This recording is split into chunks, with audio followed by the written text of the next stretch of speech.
Welcome to our Explainer, where we really try to break down these ancient texts and pull out insights that you can actually use. And today, we are diving into a powerful story about restarting a stalled dream, and it comes straight from the book of Ezra.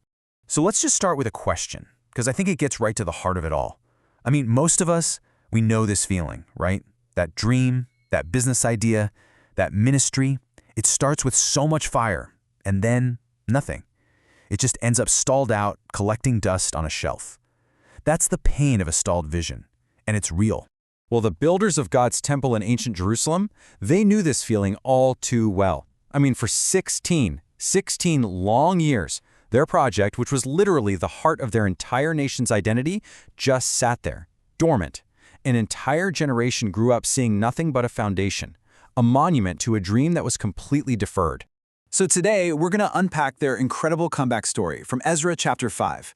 We're going to look at that 16-year freeze, the prophetic spark that got everything going again, the opposition they immediately faced, where they got their confidence, and then the big one, how you can actually apply this timeless blueprint to get your stuff unstuck.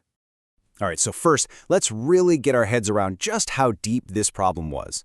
See, after they returned from exile, the people were so excited. They laid the temple foundation with joy, with celebration. But then opposition popped up and the work just stopped.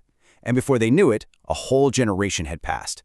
That abandoned construction site, it had become a totally normal, accepted part of the Jerusalem landscape. Just there. You see, what started as a temporary halt, because of external pressure, it slowly morphed into this internal apathy. Fear and compromise seeped in and created this state of, spiritual paralysis. The thing that was so abnormal, a half-built house for God, had tragically, somehow, become the new normal. Okay, so what in the world does it take to break a multi-decade freeze like that? What force is powerful enough to shatter that kind of deeply ingrained inertia? Well, the answer, it might surprise you. So, in the second year of the Persian King Darius, get this date, 520 BC, everything changed. But here's the kicker. God didn't send an army. He didn't send a billionaire donor. He didn't even send a new political decree to get things moving.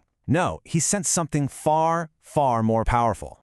He sent two prophets, Haggai and Zechariah, and their words, they were like a lightning bolt. They cut right through 16 years of complacency and fear, and they spoke directly to the leaders, Zerubbabel and Joshua. It literally shocked them and all the people right back into action. And this right here brings us to such a crucial insight, the #1 catalyst for restarting what seems totally finished, what feels absolutely impossible. It's the Word of God. It is the only force strong enough to break that kind of deep spiritual paralysis. Let's actually dig into this for a second, because the Hebrew word used here for prophesied is naba. And it's so cool.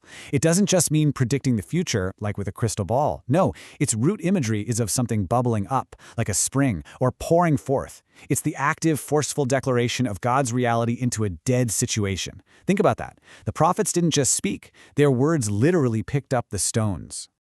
Okay, so as you can probably guess, this sudden burst of activity did not go unnoticed. The second the hammer started swinging again, bam! The work was immediately challenged. The resistance didn't just disappear, oh no, it escalated.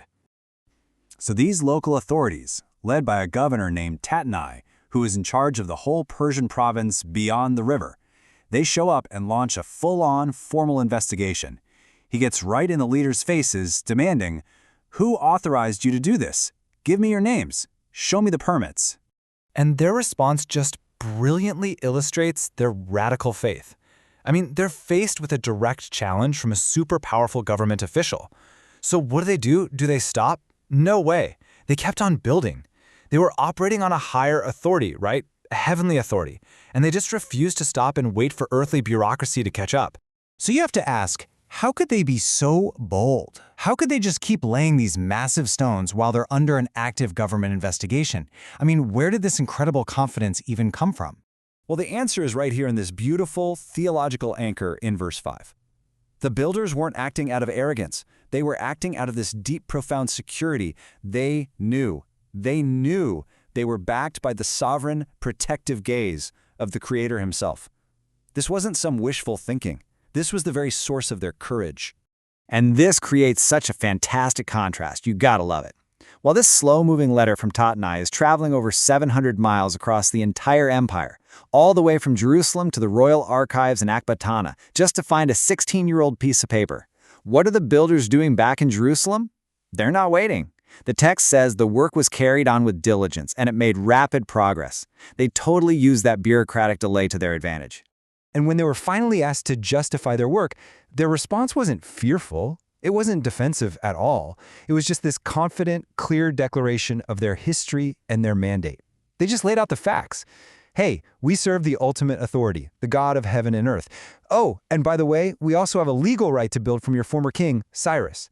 They absolutely knew their why.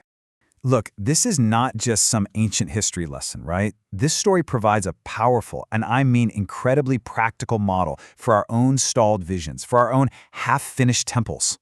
So we can really distill their success down into 4 key steps. Number 1, you've got to listen for the prophetic word. Prioritize God's voice over all your circumstances. 2, act in radical obedience. Just start building even before you have all the permissions lined up. 3, trust the eye of God. Work confidently knowing you are absolutely under His protection.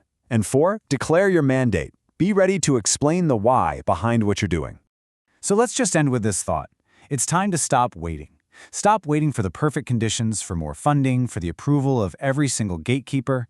Listen for His voice, and then ask yourself, what is the one act of faith? The first stone. It could be big, it could be small, that God is asking you to pick up and put in place today.